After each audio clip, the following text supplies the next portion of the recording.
I apologize for any involved background noise. My AC decided to kick on as soon as I started, and I totally forgot I scheduled the Roomba to go.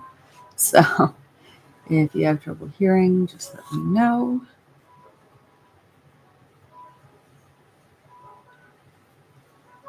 I'm planning to do quite a lot of August simply because that is one of the most popular birth months. Because, Christmas, New Year's, Thanksgiving, all the, fun holidays where people enjoy one another's company.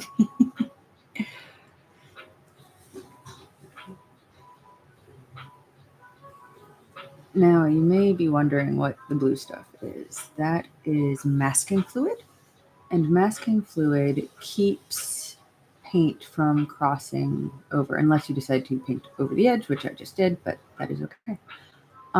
So, oh god, I feel like the Roomba's about to do its horribly loud thing, so I apologize if you hear that shortly. But masking fluid will keep what is beneath it white. I am a little concerned about how well this is going to come off because it's definitely been on here for about a month. I started this project, completely forgot about it. Things came up, and now it's, a month later, and I'm finally working on it. Mainly because I want to get to the page under it, but I can't do that until I finish this one. Because this is a watercolor block, which means it is essentially glued down on 4 sides. And when I am ready to pull this puppy up, I will do so by using a palette knife to, there's like one tiny spot right here in the back that doesn't have the glue. And so I will go in there and pop the palette knife in there and basically cut this page off so that the rest of the pages can be used. But that's important with watercolor because I'm sure if you've ever had paper encounter water, you know all about buckling. And when you're painting with all water, and especially in larger pieces where you're using a lot of water, buckling is a huge issue. There is a way to quote unquote stretch watercolor paper. It involves getting the back of the page wet and then getting the front page wet, basically getting the entire thing wet, and then letting it dry between. There's the Roomba. Sorry, guys.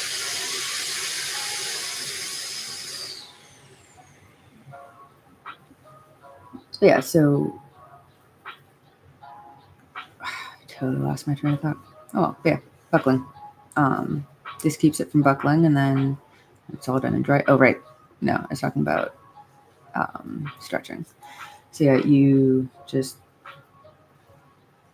pop it between 2 heavy things, let it dry completely, and then the hope is that because it has already been fully saturated with water and dried flat, it will stay flat. If you have a painting that has buckled, once the painting itself is dry, you can get the back all wet, and then again, heavy objects. For being such a delicate art, the way of getting it to stay flat is just brute force. With this, I'm not really mixing specific colors. I know that everything on this palette is peridot-esque. And yeah, so I just kind of let it do what it's going to do naturally and pop from this spot to that spot. And I like that because it just gives a very... Humans are not good at being random. We're, in fact, completely awful at it. So, this helps me ensure that there is a level of randomness with each of the shards. This was something I did just sort of for fun in one of my art journals, and then somebody pointed out that I could probably do a large-scale version, cut it up and turn it into bookmarks, and I thought they were very wise to suggest that, and I took their suggestion. I've created these little cheat sheets down here so that I have, some guidelines so I don't go too far off the rails in terms of shades.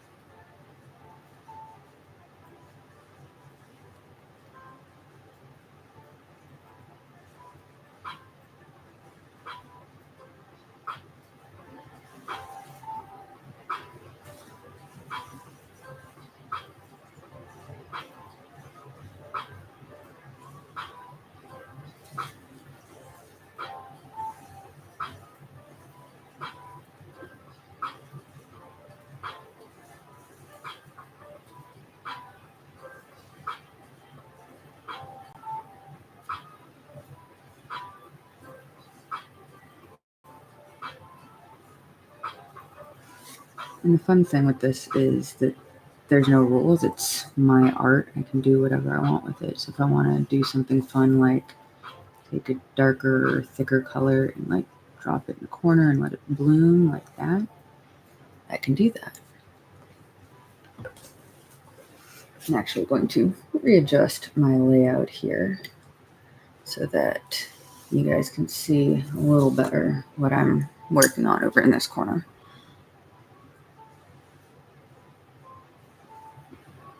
For those who don't know me personally, I am Claire, obviously, Clairefoyant Designs. The name came from a running joke in a podcast I used to have.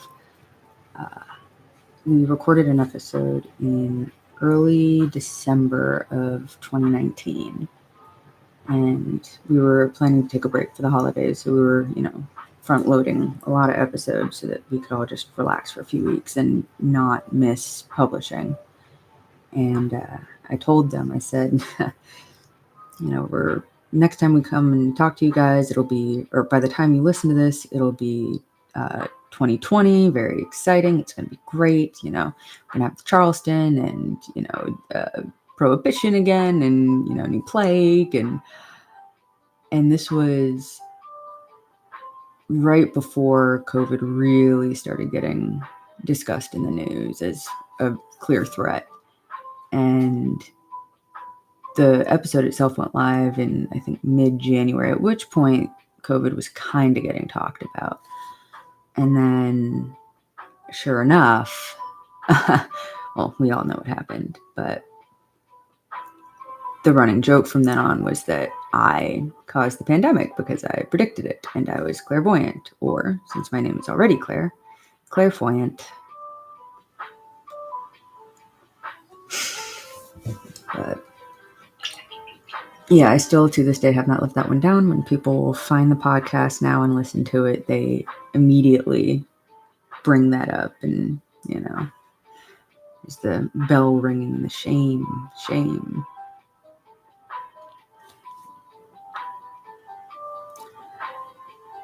Painting, however, only came really within the last less than a year. It'll be a year at the beginning of December. I had been suffering from fairly severe burnout at my job, and I had, taken leave to try and address it, and I was, doing all of the things, the gratitude journaling and the meditation and the exercise and the eating right and the water and the yoga and everything. And it wasn't getting any better. But one thing I learned while on my burnout leave was that you need to prioritize rest, and you need to find something that is restful. I think it's called unproductive rest or something like that. So it's not self-care tasks. Sleep is not rest. Eating is not rest. Taking a shower is not rest. Those are care tasks that have to happen in order to be a healthy individual. Rest is sitting down and playing the piano. It is playing around with The Sims, video games, calling up a friend and chatting, watching a movie, doing a puzzle, playing with your kid. Those, well, it depends on your kid. But those things, it's less about refilling energy and more about recharging your brain.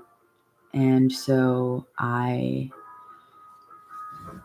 had started on this process of essentially planning my life backwards.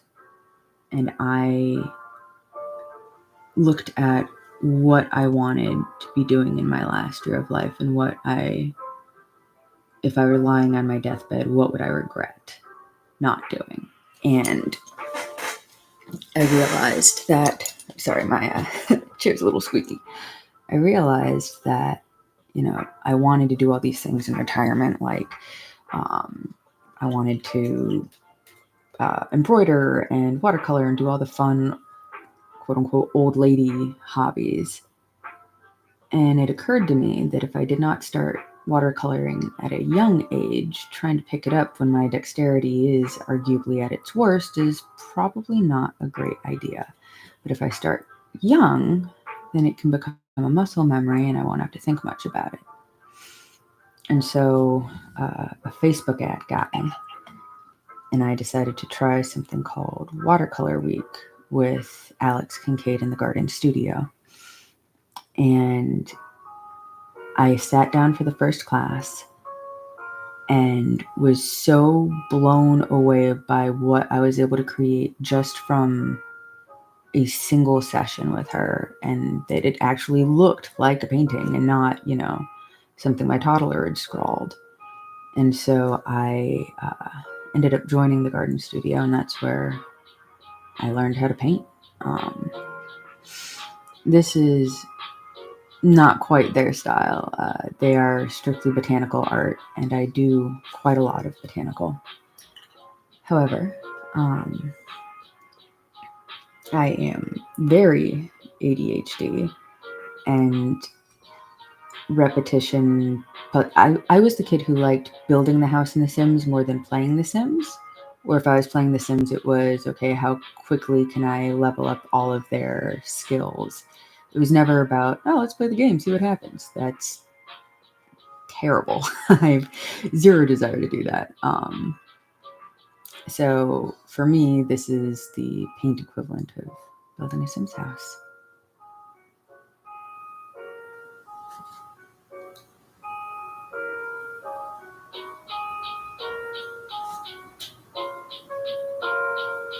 I also like it because there's no stress. There are no mistakes. If I, bleed over into another one, well, I guess that'll just become another peridot. Peridot? I never remember how to pronounce that. Anywho, let's get. Now you'll notice this gemstone is far yellower than, say, emerald. So I really want to try and make these a little more vivid, but I don't want to run the risk of making them too blue.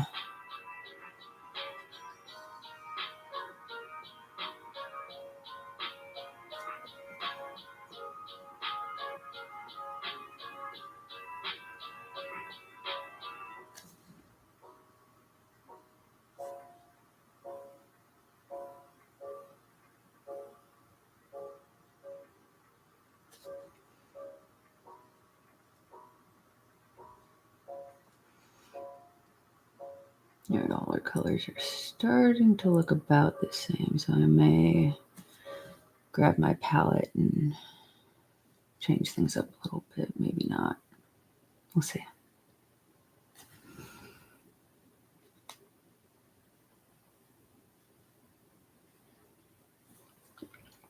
Also with watercolor, you don't lighten things by adding white like you would with any other medium. you just add more or less water, or once the water's down like that, you can take it away and it'll dry it up a bit. Works better if my brush is drier. Let's see, pick some water up from there, pick some water up from there. I need paper towels.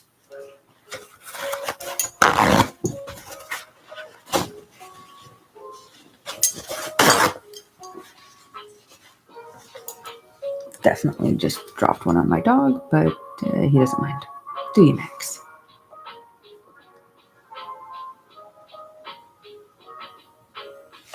Alright, so when you dry your brush off completely and you come back in, this is called lifting. You're just lifting the pigment right off of there. And you can kind of blend it out a little bit too. But that is a great technique for, those moments when you have a little whoopsie and you, put a little more water than you want to. Because if paint is overly wet, it can dry a little wonky. And we don't want that.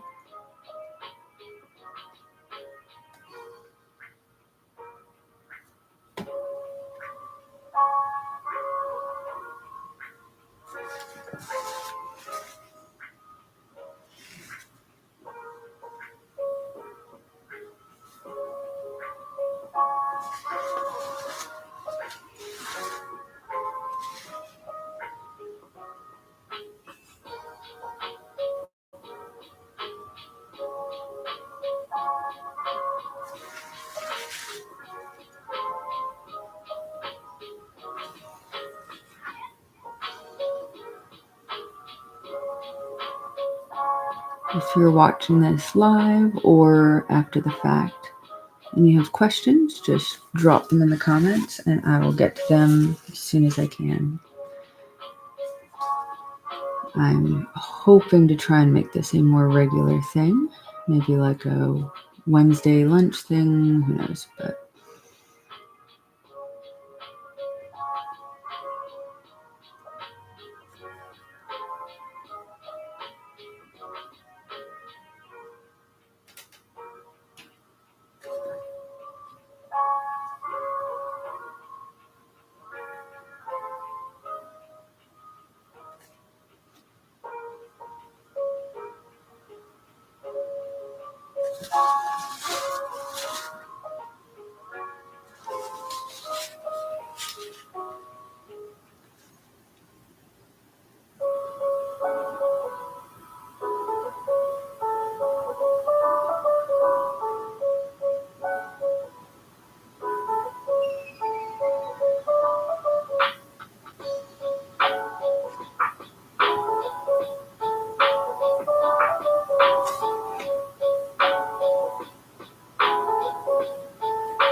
all right. I'm going to be done with those little Augusts for now. Let's go into another month. Maybe some May. You know what? Let's just jump right into July. We'll work backwards through the months. All right, so I'm going to stick that puppy right there. Make sure I get all of the green off of there.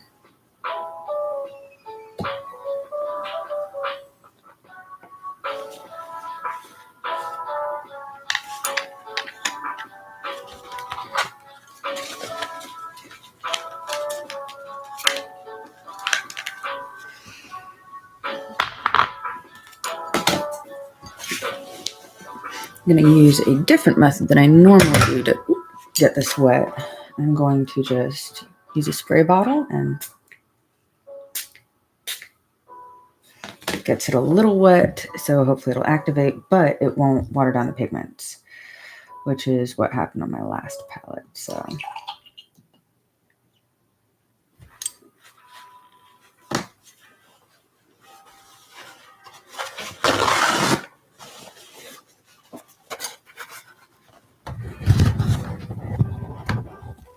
oh, sorry, that was right next to the mic. Wait, or was it? I can't remember if I went through the hydrocast or hypercast or the webcam, but either way, my apologies.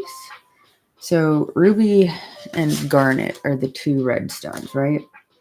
And they are, different. One is much cooler, one is much warmer. So we're going to go closer with ruby for right now. So that's going to be more my scarlets rather than my crimsons, if that makes sense. So like, I want to say this one is one of my ruby colors. Yep. Look at that. Vivid. So I'm going to add a little more water in there just to get that good and active. There's the other nice thing about watercolor paints is it doesn't matter if they dry out because, well, they're watercolor.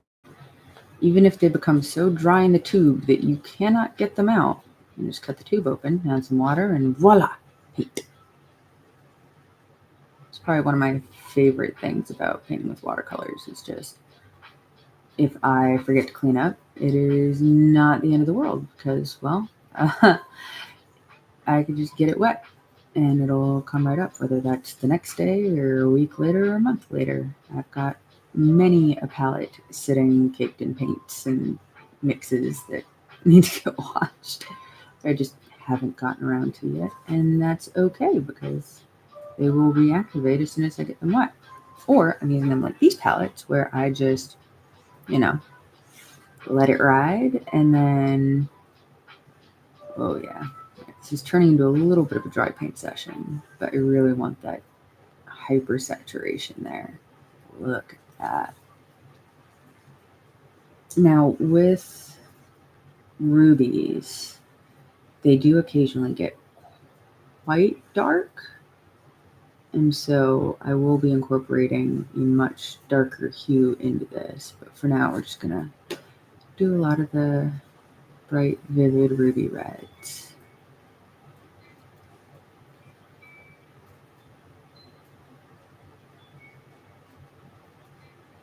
I spent a lot of time staring at gemstones to come up with these palettes and paint swatches, and it was really unfortunate because I wanted to buy all of them. Alas, I am but a starving artist. But who knows? Maybe my YouTube page will take off and then I won't be a starving artist.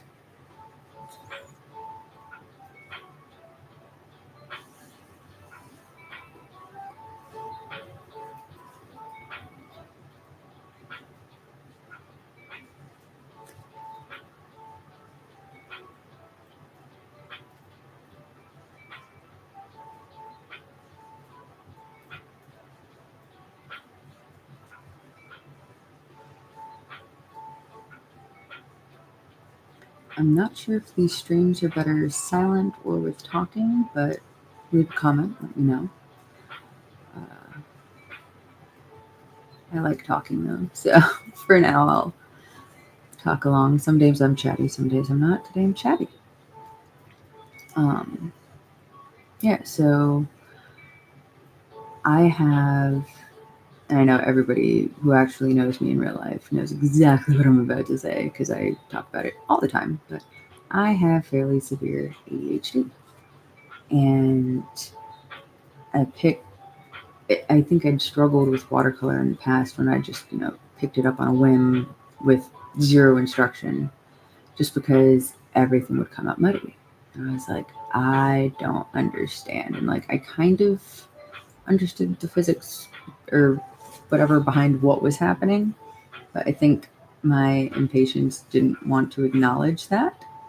So I just kind of ignored it. But what was happening was I was rushing things. And with watercolor, there are really 2, 3 techniques. Wet on dry, which is what I'm doing right now. It's wet paint on dry paper. Wet on wet, which is wet paint on wet paper, which makes things meld and mesh in a really pretty way. And then there is dry brushing, which I accidentally did a little of earlier. But within that, I knew that the style I was trying to get was technically wet on dry, but I kept being too impatient for everything to dry up, so it would end up being wet on wet and then mush, everything mush. So doing watercolor really forced me to have patience, but at the same time it actually works really well with ADHD because, as you can see, I'm sort of jumping from spot to spot to spot. And you do that in full-size painting. So like if you're painting a rose, you are not painting all of the roses petals all at the same time. You are starting on one petal and you're working up the base highlights on it, and then you'll switch to the next one and do all the highlights on that, and then come back around to every next petal is determined by what other petals it's touching and whether or not those petals are wet. I've also found that a running theme in most people's art is that they struggle to decide when they're done and keep staring at it and adding and adding and adding. And sometimes you really, less is more, and you need to step back and walk away. And I've done that a number of times where I'm like, I know I need to let this dry, so I'm going to go walk away. I'm going to take the dog outside. I'm going to get a snack. And when I come back, I look at it and I'm like, oh, it's done. Like, it's perfect. This is exactly what I wanted. But you have to step away and let it, do its thing. Let the magic work, let it dry, let the colors come through the way they're going to when, they're dry. But yeah, this is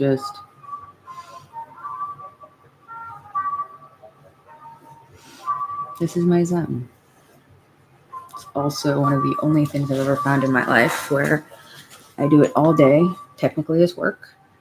And then at the end of the day, when I'm slowing down after dinner, I immediately want to go back and do more.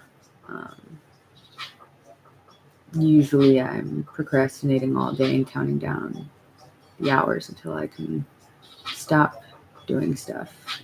And really nothing has taken me in such a single-minded way before the way that this does. Which is, a good thing. If something is going to be your passion, you should be doing it awake, sleeping. It should be, first thing on your mind when you wake up and last thing when you're falling asleep. Now, technically, those two fall to my husband and kid and my dog. But if ever I have downtime, this is what I want to do. Every time. And that's kind of nice to finally find after searching for it for so many years. Now, I'm going to try and water these down a bit to get more highlighted pieces. I'm actually just going to paint and let my brush naturally sort of run out of water.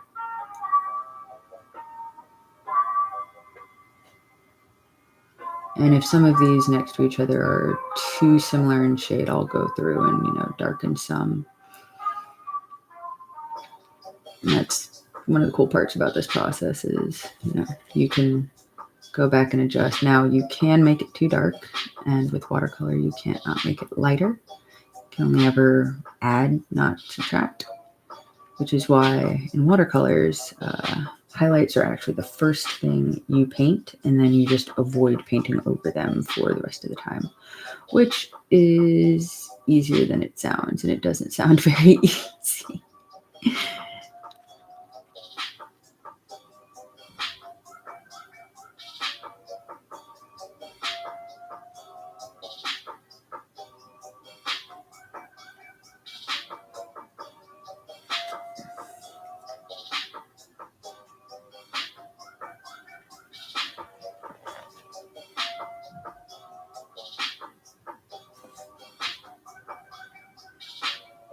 There we go. That's a good highlight. And again, I'm just drying my brush off and pulling that paint back up. I'm okay if parts of it trickle back. It just adds to the authenticity and reminds people that this is one of a kind. It was hand painted. No one else has this, only them. And no one else ever will, because, well, I've only made the one.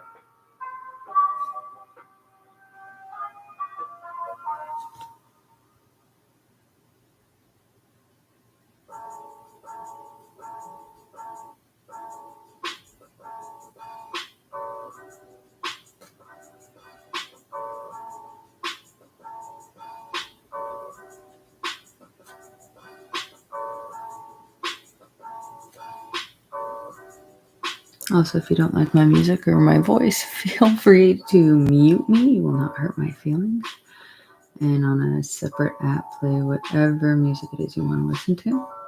I'm going to be honest, I do that with some pages. So, not going to hurt my feelings. If you want to listen to somebody so you're not feeling so alone, I'm here. If you want to tune me out because you were just thinking, why does she keep talking? Then that's fine too.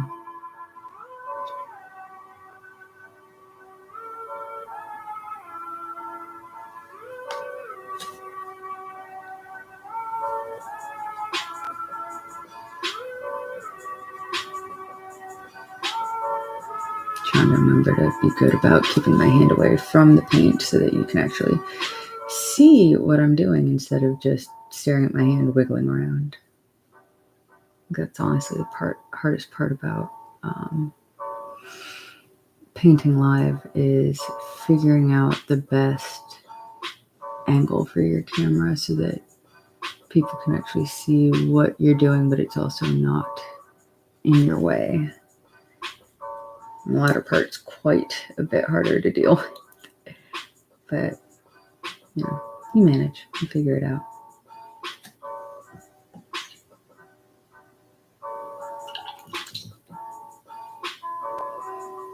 You know what? It's just me in here, so I am going to drop advice, and if somebody comes in, I hope it helps them. But some of the best advice I ever got in my work career, number one, came from the boss I had when I went on burnout leave, and she just told me to just stick with the process, go with the process, take it one day at a time. And when I came back, anytime I made a mistake or something got lost or fell between cracks, she'd say, step back, look at your process, see where the holdup is, and then address that. Beating yourself up over it isn't going to fix the issue. Identifying what the issue is and addressing that will. And, that meant a lot to me because I didn't know I had ADHD in the past, and so I was really hard on myself with a lot of stuff because I just assumed, I was an idiot and that if I just tried harder, magically it would work. And clearly that was not the case. Soften this a little bit. There we go. The other piece of advice I got was bad news goes down better when it's fresh. And so he always had me put a reminder in if I had a project, obviously with a deadline, but three other reminders for the 25%, 50%, and 75% marks. And, at each of those, I needed to send him an update about how we were doing in terms of meeting the deadline. Now, this wasn't for things that, were due end of day, but long-term things to check in. Because number one, if we weren't going to make the deadline, knowing early was always better than finding out the day of, because then you can plan accordingly and, not be blindsided and be prepared to explain what happened and why. But the other reason is because sometimes people will task you with something that is a long-term project and then forget they tasked you with it.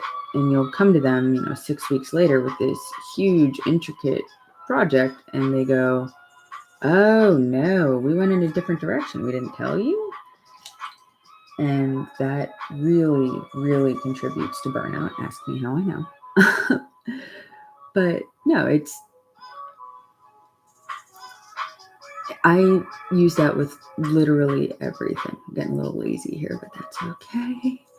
But yeah, no, I genuinely believe that, with anything, whether it's, whether I'm going to be able to unload the dishwasher like my husband asked, if I need, a backup babysitter, any of that kind of stuff, I reach out to people far enough in advance that if there is an issue, not so that I can, give them cred for it, but rather so that I can figure out a way to CYA or my A, as it were.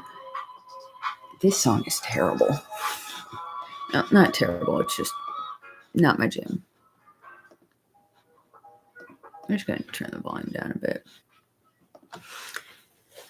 Yeah, so I, will reach out to my husband if I know it's a bad energy day, just to let him know, hey, I'm probably going to need some help around the house. Or, hey, I cannot cook dinner tonight. Can you, handle it or order something? And that really has worked wonders for all of us because, he's not blindsided by suddenly having to cook dinner when he walks in the door and, that he has time to prepare the kid with, hey, what do you want for dinner? Or, hey, dinner's going to be a little late. And it's really just this awesome symbiosis that helps everyone. I don't know if that was the right word, but I'm going with it. Just going to let it ride.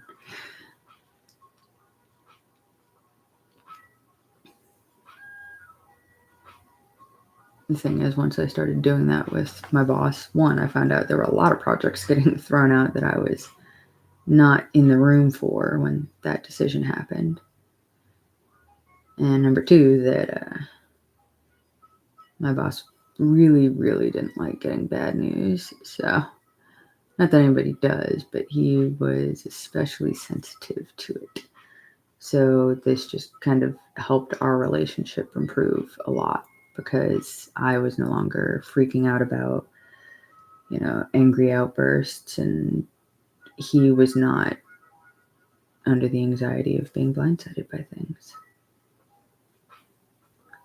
And to be clear, when I say outbursts, I don't mean like screaming or anything that would have warranted HR stepping in, but he did make it very clear when he was displeased with something or thought that there was something that I should have done or been able to do.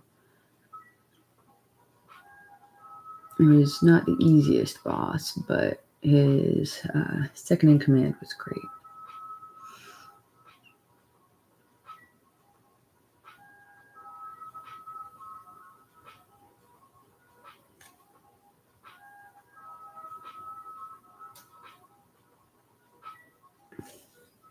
I did not think this through when I lined it.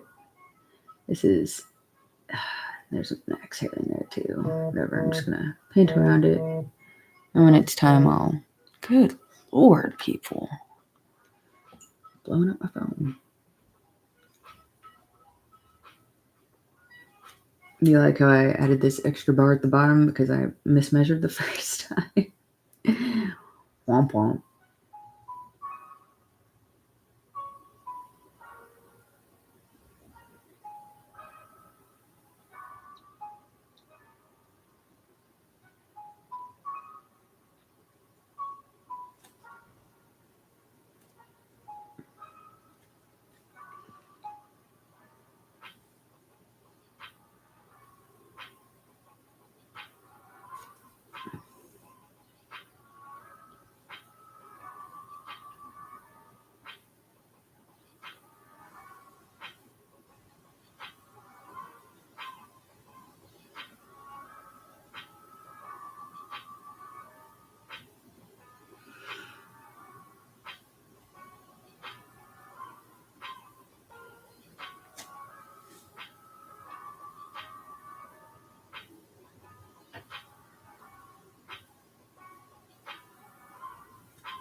All right, dog hair. Got on my brush. Perfect.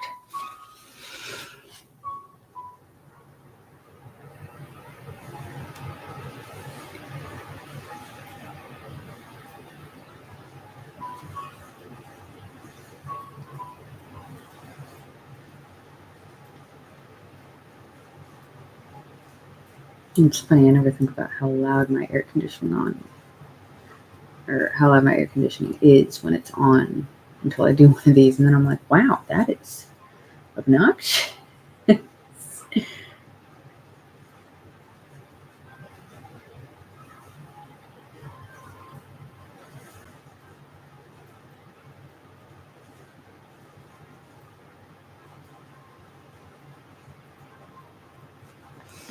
All right, so I think we'll call that one done.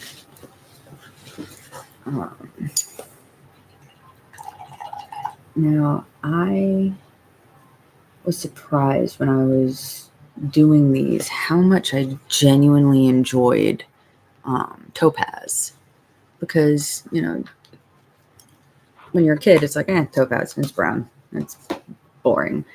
And yet, it is a very fun color to play with, just because there's so many shades, plus I am an autumnal individual, so any excuse for fall colors makes me happy. Make sure I've got all my red off.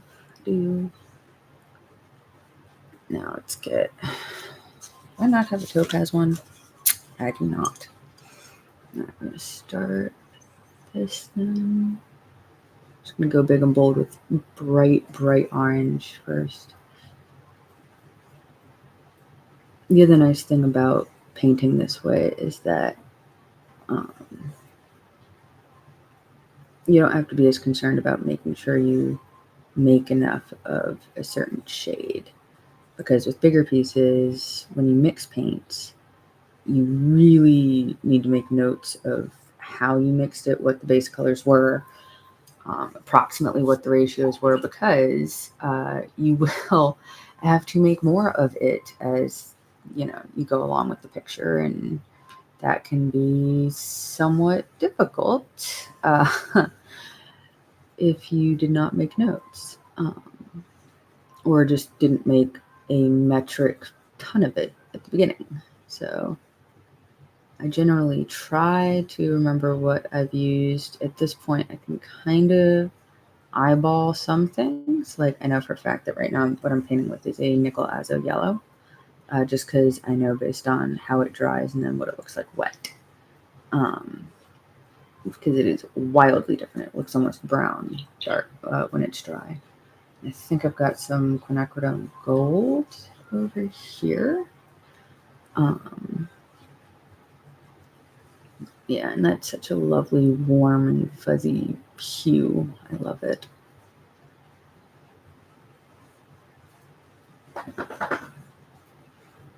Now, once I am done with these guys, obviously they're going to take quite some time to dry. But once that's done with, let's do a little bit of... I need to get some brown in there, but that's okay. I might go in and do some detail work rather than just straight stained glass like these are turning out.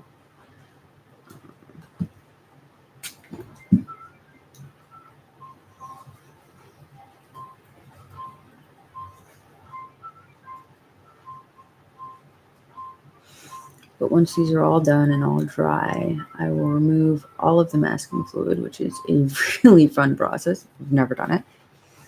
And then I have to do the very exciting job of cutting all of these up. But yeah, taking off masking fluid is just such a fun, relaxing thing. It's just so... It is what satisfying videos are supposed to be. So I'll try to make sure I take a video of that when I do it later.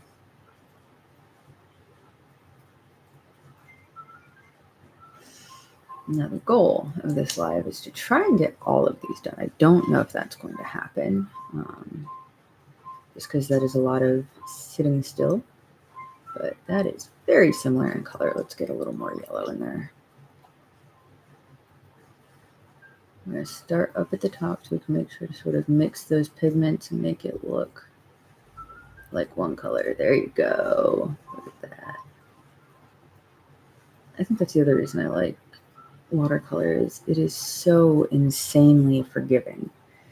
There are times when it's not, and it can be, you know, a real pain in the patoot, but for the most part, it will handle whatever you duke out with grace.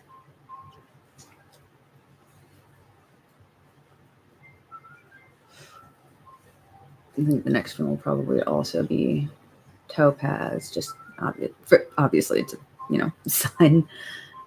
But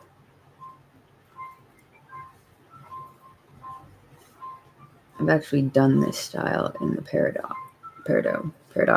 whatever, August before, and it's really pretty.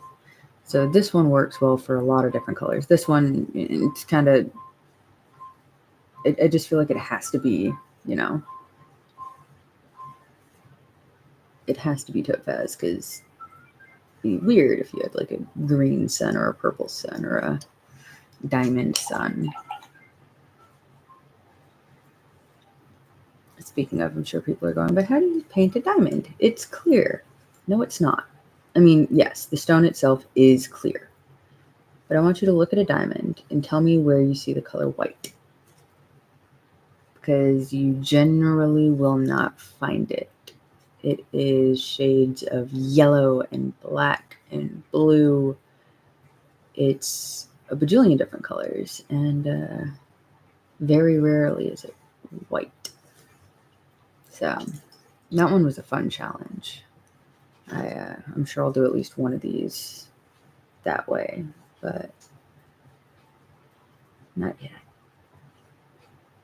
That'll probably be one of these where it's far more shardy, because that just works better to help your brain see what it's supposed to be. Now, that's the other thing about watercolor painting is you don't have to paint to be accurate. You just need to paint it close enough so that the brain fills in the picture.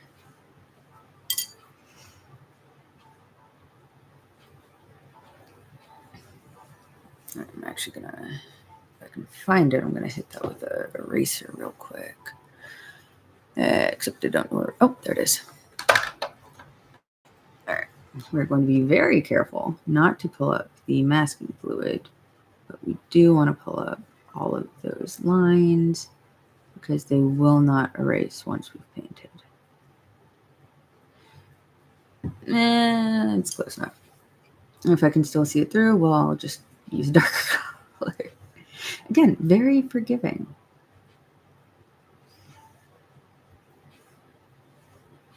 My 5th grade art teacher had a line she loved to say, and it was, you can't mess up an art. And I couldn't tell you what her name was, but she was amazing. And just really, you know, embodied what an elementary music school teacher should have been, or art teacher should have been. And of course, I know if I call my mother, she'll be able to pick her name out as if the last time we saw her was yesterday. But oh, I'm losing it. Probably need to swap out my water here soon. It's getting a little muddy. We're gonna do that real quick. Now, I am big on making just about everything lazy genius style. So getting up, walking to the bathroom, emptying out the water, coming back, that bugs me. So I have a vase. I pour the water into the vase, and voila, I have an empty water thing. And then I have my blender bottle here full of water, and I just go whoop, and we're back in business. I think I got the vase from Dollar Tree, Dollar General, something like that. One of the dollar places.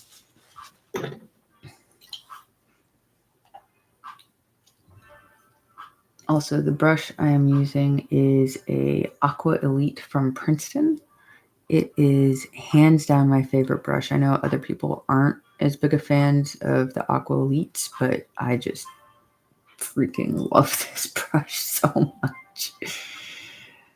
I don't even know what color that is. It's pretty though.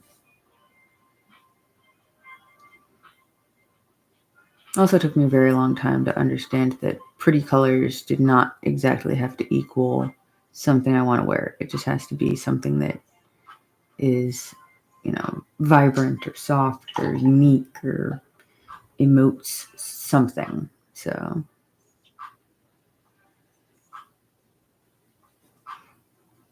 I know not lots of people be like, yes, I love that color. Reminds me of baby poop.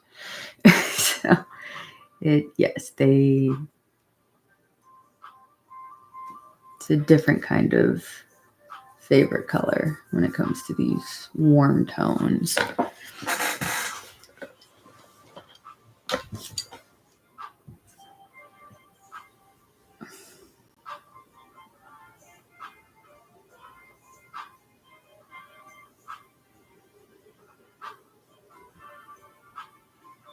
It's also mildly difficult to paint these because of the glare. So I can't really see, as soon as the paper gets wet, it starts to show that light and then gets, hard for me to determine how pigmented it is, whether the pigment's even on the page. And you kind of just have to wait for it to dry because sometimes it'll go down and you're like, oh, perfect. And then it dries and you're like, that looks like mud. That is terrible. That's not what I wanted. And other times it'll go on and you're like, meh. And then it dries and you're like, ooh. Also, yes, these are very technical terms I'm using here. So there's a local artist who I interviewed a while back, Sarah Spillers. And one of my favorite things she said to me was, my art started selling better when I stopped painting things that I thought would sell. And like when I interviewed her, I was not, trying to make a living as an artist. I, just lost my job. I was just looking for something to keep me busy, keep me out of the house, or get me, socialized, etc. And it didn't go as far as I wanted it to. They're still sitting on multiple interviews and things that I've just never published and probably never will, simply because now they're super out of date. But what she said to me really stuck. And that to me was such a testament to the rest of us who buy art rather than make it, of we can tell when something is, cookie cutter and, designed to fit the mold, and when something is standout and unique. And I think all of us, kind of want that unique piece.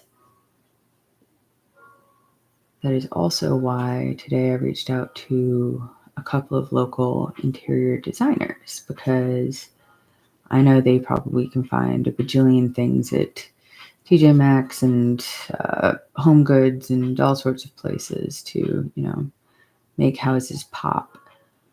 But I would love to be able to work with them and have them say, okay, here's the space. We need something this big, ideally these colors. They like this flower, whatever.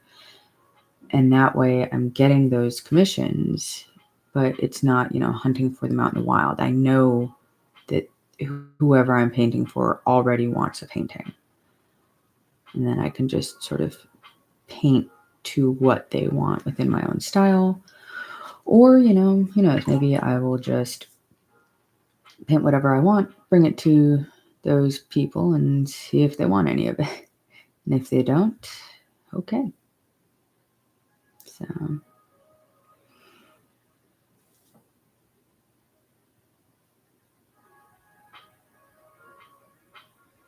in a perfect world, I'll be in a, selling at craft fairs this year, and next year selling with interior designers, and the year after that in a gallery, but who knows? Probably not. But possibly. Maybe. I hope.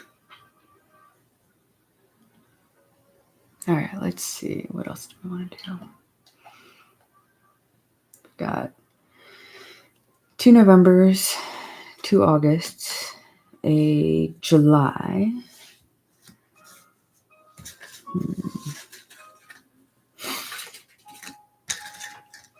Let's see what palettes I have here. Oh, February.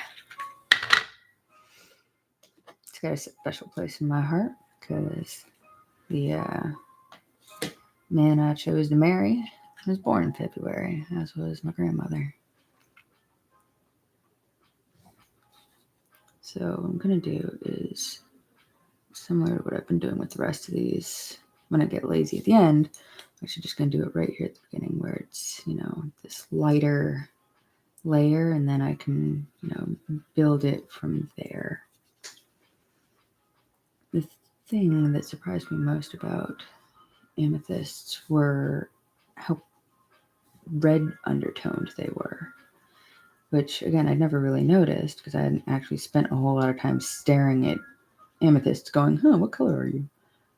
But that's, when you start to create art with a purpose, and it's not just doodling, you're actually trying to capture things and grow, which, by the way, I think anyone can and should do. It is great for keeping yourself in the present.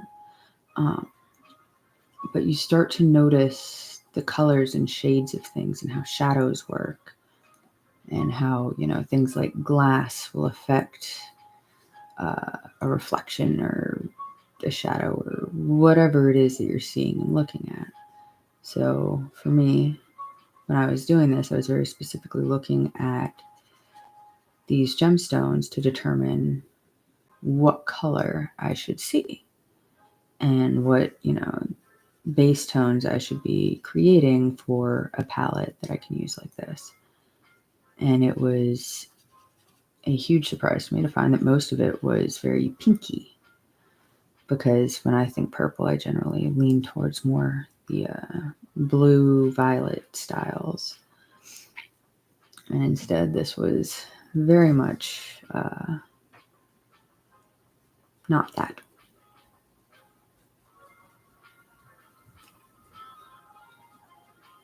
Now, the way I designed this one actually crossed it over like this. So I'm going to, shnikes. Well, I guess we'll have fun with that when we get there.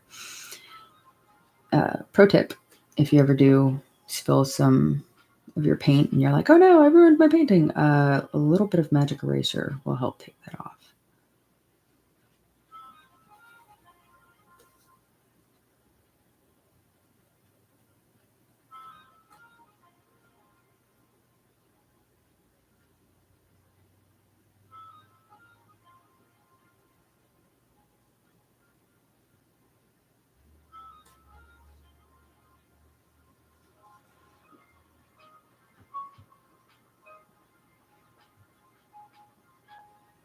If you ever want to try watercolors, I will tell you right now, get cheap brushes, get cheap paint, spend your money on the paper. Because what I'm doing, how these are drying, this would not happen on sheet paper. It would dry and you'd see the very hard edge around where, so say I had something that was a wet mix like this, and you'll notice when I lift it, like those bits of water that are like that. Gosh, that's not even, I need more water. But like you'll do that and you get that little drop in the corner. When that dries, it'll have a very hard edge if you use cheap paper. Whereas on this one, it'll just saturate into the page and blend beautifully. You'll never even know. And that is why I tell people, like, I don't care what, if you want to use the cheaper papers for practice, by all means, yes, do that for painting strokes, but do not expect to get the results that you're seeing here with, Canson, Strathmore, any of those. And I know some people are probably like, oh, but Strathmore's good paper. Yeah, except it's really not. Like it can be at higher levels, but even then, if you talk to a professional watercolorist, they will tell you most often, and I say this having, only met like 4 or 5, they all use arches because it is 100% cotton. Okay, yeah, see how it's puddling there and it's like lighter there and darker there? If this were Canson paper and that dried, you would see the very hard line between the wetter spot and the not wet spot. So despite me struggling inside, I'm actually going to let that dry the way it is so that I can show you, and then I'll grab a piece of cheap paper. Right here. Hey, cheap paper, what's up? I think this is Canson, yeah. Which, again, I love Canson for practice runs, but again, we're going to do wet mix, go like this, and we're just going to paint, and we're going to actually, I'm going to do this number. I'm going to do like a leaf, and then I'm going to drop, so that you get that hard bit. Oh, right. So I painted like a leaf, and then you see that little bit of water down at the bottom. We're just going to let that dry, because that is exactly what I did over yonder. So once that is dry, I will show you why arches is the superior choice for all of your watercolor painting needs. Also, hi, I'm kind of a weirdo, but I own it, so I feel like that makes it a little better.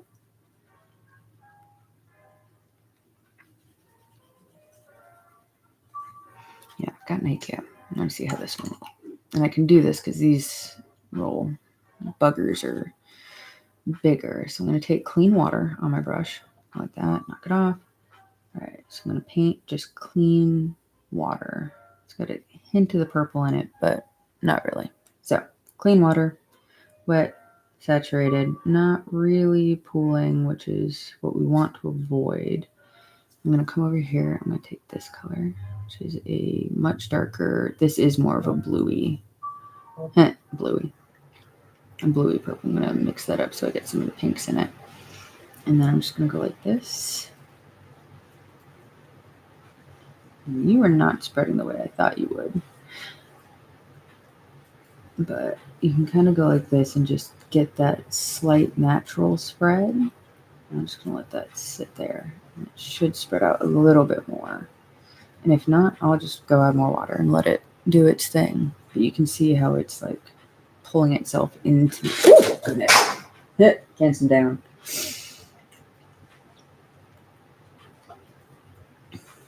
Let's do it with a smaller one. Let's do it over here. So now we're gonna make this pretty wet. And it's okay that it's a light purple because, well, everything on this is purple. Just gonna go like this. There you go. So you're getting a little more of that pull everywhere. Just go around the edge there, and that'll kind of give us like a, it'll look like there's a little shaft of light going through. I don't know why I just painted this one. This is all the way at the edge where my hand's gonna go. Profile.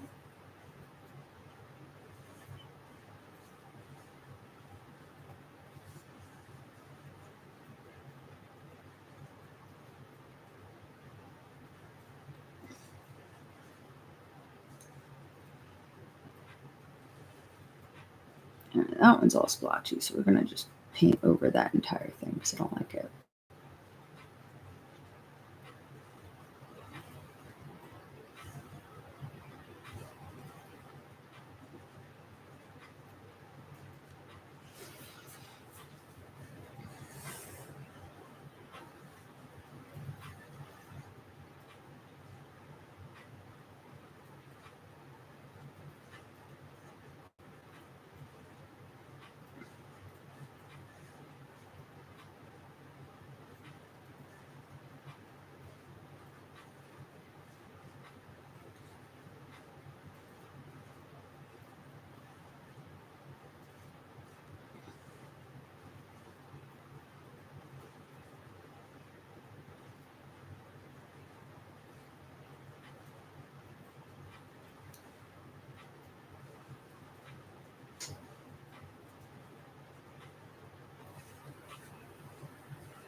looks like that one. I guess I could make that one Alexandrite. I'm looking at the splashes I've accidentally made. Whoops. That happened.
All right, everybody. Well, thank you for joining me. That's been 90 minutes straight of painting. My hands are starting to get a little tired, but I will see you next time.